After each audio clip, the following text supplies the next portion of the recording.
ನಮಸ್ಕಾರ. ನೀವು ಅಂದುಕೊಂಡಂತಹ ಕೆಲಸಗಳು ಆಗಬೇಕು ಎಂದರೆ ನಿಮ್ಮ ಕೆಲಸ ಕಾರ್ಯಗಳು ಸರಿಯಾದ ರೀತಿಯಲ್ಲಿ ಮುಗಿಯಬೇಕು. ಯಾವುದೇ ರೀತಿಯಾದಂತಹ ಅಡೆತಡೆಗಳು ಬರಬಾರದು. ನೀವು ಮನೆಯಿಂದ ಯಾವುದೇ ಕೆಲಸಕ್ಕೆ ಹೋಗುವಾಗ ಉದ್ಯೋಗದ ವಿಚಾರವಾಗಲಿ ಅಥವಾ ವ್ಯಾಪಾರ ವ್ಯವಹಾರಗಳ ವಿಚಾರವಾಗಲಿ ಅತಿ ಹೆಚ್ಚು ಲಾಭದಿಂದ ನೀವು ನಿಮ್ಮ ಮನೆಗೆ ಹಿಂತಿರುಗಬೇಕು. ಮನಸ್ಸಿಗೆ ಶಾಂತಿ ನೆಮ್ಮದಿ ಸಿಗಬೇಕು ಎಂದರೆ ನೀವು ಮನೆಯಿಂದ ಹೊರಡುವಾಗ ಈ ಒಂದು ದಾರವನ್ನು ನಿಮ್ಮ ಜೇಬಿನಲ್ಲಿ ಇಟ್ಟುಕೊಂಡು ಹೊರಡಬೇಕು. ಆ ದಿನವೆಲ್ಲ ನಿಮಗೆ ಅಖಂಡ ಜಯ ನಿಮಗೆ ಸಿಗುತ್ತದೆ. ನಿಮಗೆ ಗುರುವಿನ ಅನುಗ್ರಹವಾಗಬೇಕು, ನಿಮ್ಮ ಮನೆ ದೇವರ ಅನುಗ್ರಹ ಆಗಬೇಕು ಎಂದರೆ ಈ ಚಿಕ್ಕ ತಂತ್ರವನ್ನು ಮಾಡಿ ನೋಡಿ, ಬದಲಾವಣೆಗಳನ್ನು ನೀವೇ ನಂಬುವುದಿಲ್ಲ. ಈ ದಾರ ಯಾವುದು, ಯಾವ ಸಮಯದಲ್ಲಿ ಯಾವ ರೀತಿ ಸಿದ್ಧಿ ಮಾಡಿಕೊಳ್ಳಬೇಕು ಎನ್ನುವುದನ್ನು ಇವತ್ತಿನ ಈ ವಿಡಿಯೋದಲ್ಲಿ ತಿಳಿಸಿಕೊಡುತ್ತೇವೆ, ಬನ್ನಿ. ಅದಕ್ಕೂ ಮುಂಚೆ ನೀವಿನ್ನು ನಮ್ಮ ದೈವ ಮಾಹಿತಿ ಚಾನಲನ್ನು ಸಬ್ಸ್ಕ್ರೈಬ್ ಮಾಡಿಕೊಂಡಿಲ್ಲ ಅಂದರೆ ಈ ಕೂಡಲೇ ತಪ್ಪದೆ ಸಬ್ಸ್ಕ್ರೈಬ್ ಮಾಡಿಕೊಳ್ಳಿ. ನಾವು ನೀಡುವಂತಹ ಎಲ್ಲ ರೀತಿಯ ದೈವ ಮಾಹಿತಿಗಳು ಹಾಗೂ ರಾಶಿ ಭವಿಷ್ಯಗಳು ನಿಮ್ಮ ಮೊಬೈಲಿಗೆ ಬರುತ್ತದೆ. ಈ ತಂತ್ರವನ್ನು ಮಾಡಬೇಕಾದರೆ ಯಾವುದೇ ಕಾರಣಕ್ಕೂ ಮಾಂಸಾಹಾರವನ್ನು ಸೇವನೆ ಮಾಡಬಾರದು, ಹಾಗೆ ಮದ್ಯಪಾನವನ್ನು ಮಾಡಿರಬಾರದು. ಪುರುಷರಾದರೂ ಈ ಕೆಲಸವನ್ನು ಮಾಡಬಹುದು ಅಥವಾ ನಿಮ್ಮ ಮನೆಯ ಹೆಂಗಸರಿಂದ ಈ ದಾರವನ್ನು ಸಿದ್ಧಿ ಮಾಡಿಕೊಂಡು ಇದನ್ನು ನೀವು ಇಟ್ಟುಕೊಳ್ಳಬಹುದು. ವಿದ್ಯಾರ್ಥಿಗಳು ಇದನ್ನು ಜೇಬಿನಲ್ಲಿ ಇಟ್ಟುಕೊಂಡರೆ ವಿಶೇಷವಾದ ಜ್ಞಾನಾರ್ಜನೆಯಾಗುತ್ತದೆ. ಅಂತಹ ದೈವಶಕ್ತಿ ಈ ದಾರಕ್ಕೆ ಇದೆ.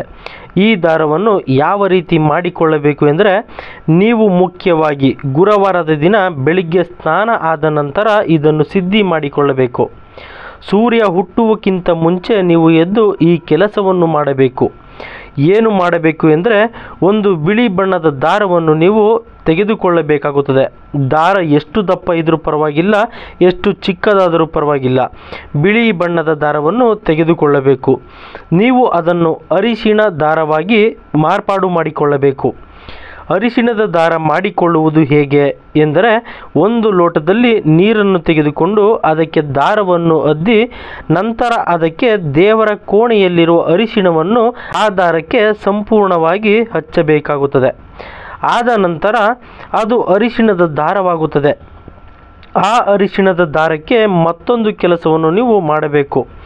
ನಿಮ್ಮ ದೇವರ ಕೋಣೆಯಲ್ಲಿ ಇರ್ತಕ್ಕಂತಹ ಒಂದು ಕರ್ಪೂರದ ಬಿಲ್ಲೆಯನ್ನು ನೀವು ತೆಗೆದುಕೊಳ್ಳಬೇಕಾಗುತ್ತದೆ. ಕರ್ಪೂರದ ಬಿಲ್ಲೆಯನ್ನು ಆ ಅರಿಶಿಣದ ದಾರಕ್ಕೆ ಉಜ್ಜಬೇಕಾಗುತ್ತದೆ. ಕರ್ಪೂರ ಲೇಪಿತ ಅರಿಶಿಣದ ದಾರವಾಗಿ ಅದು ಮಾರ್ಪಾಡಾಗುತ್ತದೆ. ಆದ ನಂತರ ಆ ದಾರವನ್ನು ದೇವರ ಮುಂದೆ ಇಟ್ಟು ನಿಮ್ಮ ಮನೆಯ ದೇವರನ್ನು ಸಂಕಲ್ಪ ಮಾಡಿಕೊಂಡು ನಂತರ ಗುರುವನ್ನು ಸಂಕಲ್ಪ ಮಾಡಿಕೊಳ್ಳಬೇಕು. ಯಾವ ರೀತಿ ಎಂದರೆ, ನಮಗಿರ್ತಕ್ಕಂತಹ ಕಷ್ಟಗಳು ಕಳೆಯಬೇಕು, ನಾನು ಯಾವುದೇ ಕೆಲಸ ಮಾಡಿಕೊಂಡರೂ ಕೈಗೂಡಬೇಕು, ನನಗೆ ಹೊಸ ಕೆಲಸ ಸಿಗಬೇಕು, ಅಥವಾ ಮನೆ ಕಟ್ಟಿಸುತ್ತಿದ್ದು ಅರ್ಧಕ್ಕೆ ನಿಂತಿದ್ದರೆ ಅದು ಪೂರ್ಣಗೊಳ್ಳಬೇಕು, ಅಥವಾ ಗಂಡ ಹೆಂಡತಿಯ ಜಗಳವಾಗುತ್ತಿದ್ದರೆ ಅದು ಸರಿ ಹೋಗಬೇಕು, ಅಥವಾ ಜೀವನದಲ್ಲಿ ಇಲ್ಲದಿದ್ದರೆ ಲಾಭವಿಲ್ಲದಿದ್ದರೆ ಇಂತಹ ಎಲ್ಲ ವಿಚಾರವನ್ನು ಕೇಳಿಕೊಂಡು ನೀವು ಭಕ್ತಿಯಿಂದ ನಂಬಿಕೆಯಿಂದ ಸಂಕಲ್ಪವನ್ನು ಮಾಡಿಕೊಳ್ಳಬೇಕು.